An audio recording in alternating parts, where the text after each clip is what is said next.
Shalom, bertemu lagi dalam program Rhapsody of Reality TNI Malaysia. Hari ini saya akan kongsikan firman yang dikongsikan oleh Pastor Chris yang bertajuk Kristus tinggal di dalam kamu. Sebagai ayat kunci, mari kita membuka Kolose 1 ayat 26 hingga 27.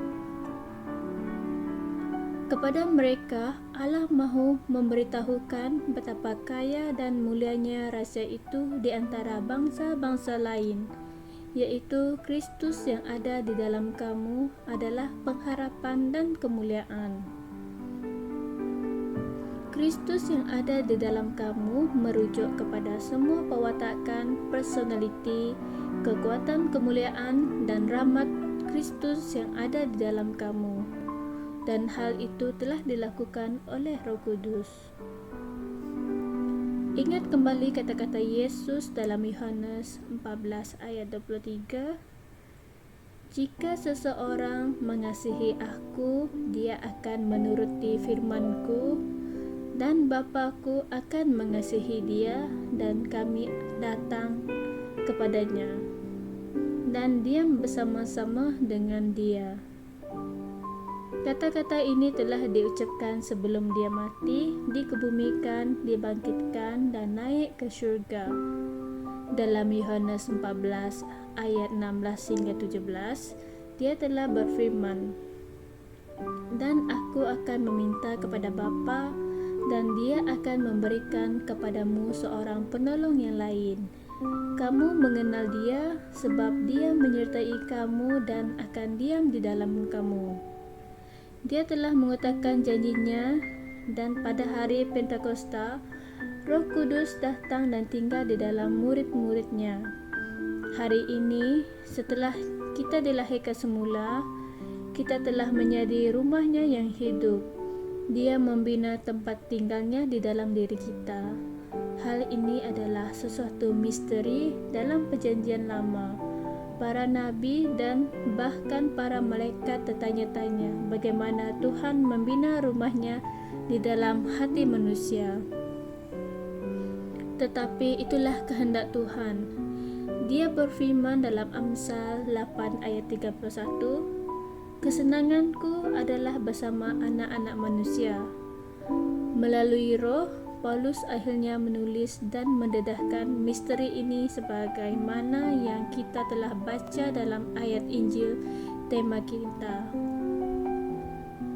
Jadi, apabila kita mengatakan Kristus ada di dalam kamu, kita sedang merujuk kepada pewatakan, keindahan, segala kemuliaan, kuasa, dan kebenaran Tuhan yang terkandung dalam seseorang. Efesus 3 ayat 17 mengatakan, "Agar Kristus berdiam melalui iman di dalam hatimu." Perkataan berdiam bermaksud menetap. Oleh itu, Kristus telah menetap di dalam kamu. Dia telah membina rumahnya di dalam hati kamu melalui iman. Terdapat satu pergaulan, suatu kesatuan roh. Kehidupannya, personalitinya, dan ciri-ciri kemuliaannya ada di dalam dirimu hari ini. Maha mulia namanya selama-lamanya. Mari kita membuat pengakuan. Ya Tuhan yang diberkati, terima kasih kerana telah membina rumahmu di dalam hatiku. Engkau telah menyucikan aku dan menjadikan aku rumahmu yang hidup. Dengan kehidupanmu, personalitimu yang terbaik, dan ciri-ciri kemuliaanmu menetap di dalam diriku dan dinyatakan melalui aku. Betapa diberkatinya aku dengan realiti ini. Untuk sebab ini, aku bersyukur selama-lamanya. Amin. Sebagai renungan tambahan, kita boleh membuka Alkitab Injil 1 Korintus 6 ayat 19, Yohanes 14 ayat 16 hingga 17, dan 1 Korintus 3 ayat 16 hingga 17. Terima kasih. Tuhan memberkati.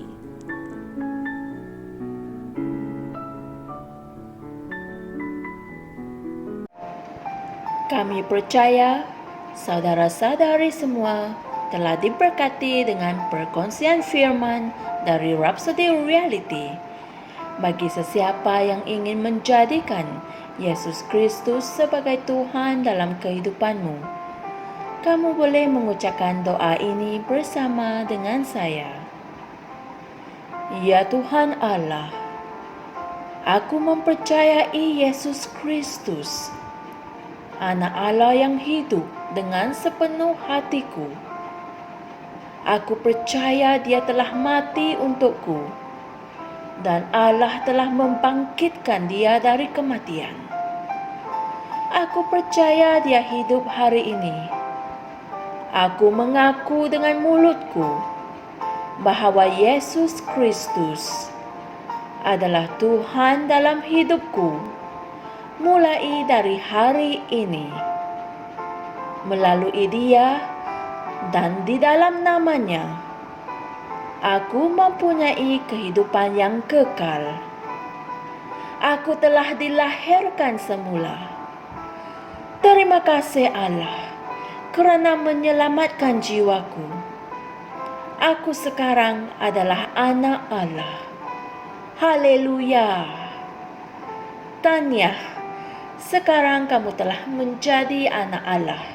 Untuk apa-apa sebarang pertanyaan atau untuk mendapatkan lebih banyak maklumat mengenai bagaimana untuk bertumbuh sebagai seorang Kristian, anda semua boleh hantar mesej di akaun Facebook kami atau email kami di tni.msia@gmail.com.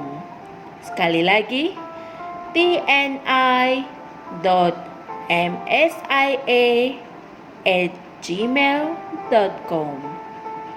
Tuhan berkati Anda semua.